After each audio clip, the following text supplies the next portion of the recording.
ಆತ್ಮೀಯ ಸ್ನೇಹಿತರೆ, ಇವತ್ತು ಹೇಳುವ ವಿಚಾರ ಯಾವುದ್ರ ಬಗ್ಗೆ ಅಂತ ಹೇಳೋದಕ್ಕೆ ಮುಂಚಿತವಾಗಿ ನನ್ನ ಇನ್ಸ್ಟಾಗ್ರಾಮ್ ಅಕೌಂಟ್ ಪ್ರೊಫೈಲಲ್ಲಿ ನಾನು ಯೂಟ್ಯೂಬ್ ಲಿಂಕ್ ಆಗಿದ್ದೀನಿ. ಯೂಟ್ಯೂಬ್ ಲಿಂಕನ್ನು ಫಾಲೋ ಮಾಡಿ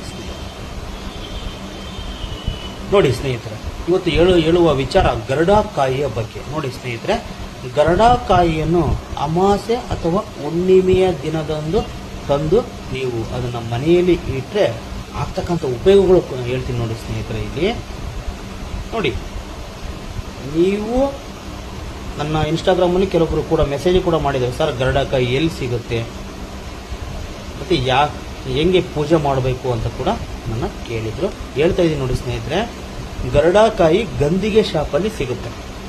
ನಿಮ್ಮ ಲೋಕಲ್ ಒಂದು ಶಾಪ್ ಒಳಗೆ ಗಂದಿಗೆ ಶಾಪಲ್ಲೇ ಸಿಗೋದು, ಇನ್ನೆಲ್ಲಿ ಬೇರೆ ಕಡೆ ಸಿಗಲ್ಲ. ಅದು ಇನ್ನೊಂದು ತಿಳ್ಕೊಳ್ಳಿ ಸ್ನೇಹಿತರೆ. ನೋಡಿ, ಆ ಗರಡಕಾಯಿಗಳನ್ನು ತಗೋಬೇಕಾದ್ರೆ ನೀವು ಅಬ್ಸರ್ವೇಷನ್ ಮಾಡಿ ಶಾಪಲ್ಲಿ ತಗೋಬೇಕು. ನೋಡಿ, ಗರಡಕಾಯಿ ಗರಡ ರೀತಿಯಲ್ಲಿ ಇರುತ್ತೆ, ಮತ್ತೆ ಅದು ಬ್ಲಾಕ್ ಕಲರ್ ಅಲ್ಲಿ ಕೂಡ ಕಾಣಿಸ್ಕೊಳ್ಳುತ್ತೆ.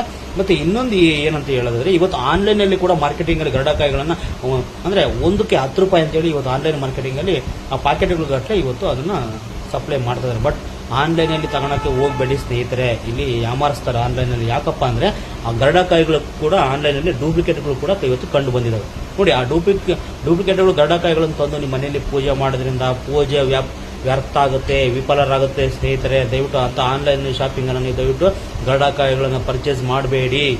ಇದನ್ನು ಹೇಳಕ್ ಕೂಡ ನಾನು ಹೇಳ್ತಾ ಇದ್ದೀನಿ ಒಂದು ಸಂದರ್ಭದಲ್ಲಿ. ಯಾಕಂದ್ರೆ ಅದು ಆನ್ಲೈನಲ್ಲಿ ನೀವು ಪರ್ಚೇಸ್ ಮಾಡಿಬಿಟ್ಟು ಗರಡಕಾಯಿಗಳನ್ನ ತಂದು ನೀವು ಮನೆಯಲ್ಲಿ ಪೂಜೆ ಮಾಡೋದ್ರಿಂದ ಪೂಜೆ ಫಲಕಾರಿ ಆಗಲ್ಲ ಸ್ನೇಹಿತರೆ, ಗಮನದಲ್ಲಿಟ್ಕೊಳ್ಳಿ.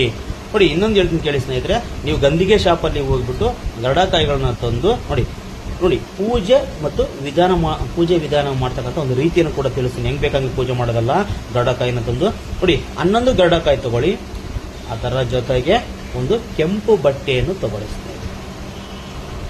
ಕೆಂಪು ಬಟ್ಟೆಯಲ್ಲಿ 11 ಗರಡಕಾಯಿಗಳನ್ನು ಇಟ್ಟುಬಿಟ್ಟು ಅದರ ಮೇಲೆ ಅರಿಶಿಣ, ಕುಂಕುಮ ಮತ್ತೆ ಗಂಧವನ್ನು ಹಾಕ್ಬಿಟ್ಟು ಆ ಕೆಂಪು ಬಟ್ಟೆಯನ್ನು ಕಟ್ಟಿಬಿಡಿ. ನೋಡಿ, ಕಟ್ಟಿದ ತದನಂತರ ನಾನು ಇನ್ಸ್ಟಾಗ್ರಾಮ್ ಅಲ್ಲಿ ಕೂಡ ಕೇಳಿದ್ರೆ, ಸರ್ ಎಲ್ಲಿ ಕಟ್ಟಬೇಕು, ಇದು ಬಹಳ ಜನ ನನ್ನ ಕಾಮೆಂಟ್ ಅಲ್ಲಿ ಮಾಡಿದ್ರು. ಅಂದ್ರೆ ಒಂದು ಹಳೆಯ ವಿಡಿಯೋದಲ್ಲಿ ಹೇಳ್ತೀನಿ ಕೇಳಿ ಸ್ನೇಹಿತರೆ. ಮನೆಯ ಒಳಗಡೆ ಮನೆಯ ಹೊಸ್ತಿಲಿನ ಮೇಲೆ ನೀವು 11 ಏನು ನೀವೆಲ್ಲ ಅರಿಶಿನ ಕುಂಕುಮ ಹಾಕೆಲ್ಲ ಕಟ್ಟಿದ್ರಲ್ಲ, ಅದು ಒಂದು ಮಳೆ ಹೊಡೆದ್ಬಿಟ್ಟು ಅದು ಮಳೆಯ ಮೇಲೆ ನೀವು ಅದನ್ನ ಕಟ್ಟಿಬಿಟ್ಟು ನೋಡಿ, ನೀವು ಆದಷ್ಟು ನೀವು ಡೈಲಿನೂ ಪೂಜೆ ಮಾಡಬೇಕು. ಅದರ ಜೊತೆಗೆ ಅಮಾಸೆ ಹುಣ್ಣಿಮೆ ವಿಚಾರ ಬಂದಾಗ ನೀವು ಜಾಸ್ತಿ ಪೂಜೆ ಮಾಡಿದರೆ ನಿಜವಾಗ್ಲೂ ಹೇಳ್ತೀನಿ ಕೇಳಿ ಸ್ನೇಹಿತರೆ, ಇದರಿಂದ ಆಗ್ತಕ್ಕಂಥ ವಿಚಾರಗಳು ಕೇಳಿ. ಶ್ರೀ ಲಕ್ಷ್ಮೀ ದೇವಿಯೇ ನಿಮ್ಮ ಮನೆ ಒಳಗಡೆ ಇದ್ದಂಗೆ ಆ ಗರಡಕಾಯಿ ಇದ್ರೆ ನೋಡಿ, ಅರ್ಥ ಮಾಡ್ಕೊಳ್ಳಿ ಸ್ನೇಹಿತರೆ. ಬಹಳ ಗಂಭೀರವಾಗಿ ಪೂಜೆ ಮಾಡಬೇಕು, ಶ್ರದ್ಧಾ ಭಕ್ತಿ ಇರಬೇಕು. ನೋಡಿ, ಕಟ್ಟಿದ ಮೇಲೆ ನೀವು ಡೈಲಿ ಪೂಜೆ ಮಾಡಿ. ಅಮಾವಾಸ್ಯೆ ಹುಣ್ಣಿಮೆಗಳ ಬಂದ ನಂತರ ನೀವು ಬಹಳ ವಿಶೇಷವಾಗಿ ಪೂಜೆ ಸಲ್ಲಿಸ್ಬಿಟ್ಟು ನೋಡಿ, ಹಾಗೆ ಸಲ್ಲಿಸಿದಾಗ ನಿಮ್ಮ ಮನೆಯಲ್ಲಿರ್ತಕ್ಕಂಥ ವಾಸ್ತುದೋಷ, ಕೆಟ್ಟ ಕಣ್ಣ ದೃಷ್ಟಿ ಅಂತ ಹೇಳ್ತೀವಿ, ಅದು ಕೂಡ ಕಿತ್ತರ್ಕೊಂಡು ಹೋಗುತ್ತೆ. ಮತ್ತೆ ಅದರ ಜೊತೆಗೆ ಯಾವುದೇ ಮಾಟ ಮಂತ್ರ ಏನಾದರೂ ನಿಮ್ಮ ಮನೆಯಲ್ಲಿ ಯಾರಿಗಾದರೂ ಆಗಿದ್ರೆ ಅದು ಕೂಡ ಎಲ್ಲ ಬಂದಾಗುತ್ತೆ. ಅದು ಕಂಪ್ಲೀಟ್ ಬಂದಾಗುತ್ತೆ. ಅಂದ್ರೆ ನೀವು ಪೂಜೆ ಮಾಡುವ ವಿಧಾನದಲ್ಲಿ ನೋಡಿ, ಭಕ್ತಿಯಿಂದ ಪೂಜೆ ಮಾಡಬೇಕು.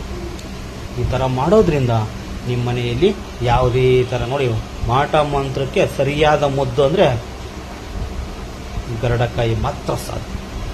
ನೋಡಿ, ಈ ಮಾಹಿತಿಯನ್ನು ನಿಮ್ಮ ಆತ್ಮೀಯರು ಎಲ್ಲರಿಗೂ ಶೇರ್ ಮಾಡಿ. ಹಾಗೂ ನಿಮ್ಮ ಅನಿಸಿಕೆ ಏನಾದರೂ ಇದ್ದರೆ ಡೈರೆಕ್ಟ್ ಆಗಿ DM ಮುಖಾಂತರ ನನ್ನ ಕಾಂಟ್ಯಾಕ್ಟ್ ಅನ್ನು ಮಾಡಬಹುದು. ಸರ್ವೇ ಜನ ಸುಖಿನೋ ಭವಂತು. ನಮಸ್ಕಾರ ಸ್ನೇಹಿತರೆ.